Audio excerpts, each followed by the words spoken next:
তাআলার জন্য। প্রতি উত্তরে আল্লাহ তাআলা কি বললেন? আল্লাহ তাআলা বললেন যে আসসালামু আলাইকা আইয়ুহান নাবিয়্যু ওয়া রাহমাতুল্লাহি ওয়া বারাকাতুহু, যে হে আমার সুপরিচিত নবী, রহমত এবং শান্তি বর্ষিত হোক আপনার উপরে। সাল্লাল্লাহু আলাইহি ওয়াসাল্লাম আবারও বললেন যে আসসালামু আলাইনা ওয়া আলা ইবাদিল্লাহিস সালিহিন, যে আমাদের উপর শান্তি বর্ষিত হোক এবং আরও বর্ষিত হোক তাদের উপরে যারা সৎকর্মশীল।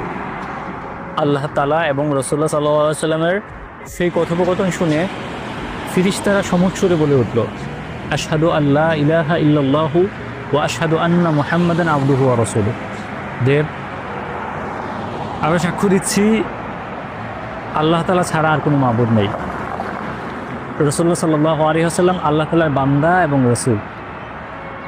আমরা ইবাদতে মজা পাই না এই জন্যেই, কারণ হচ্ছে আমরা আসলে ইবাদতের গল্পগুলো বুঝি না।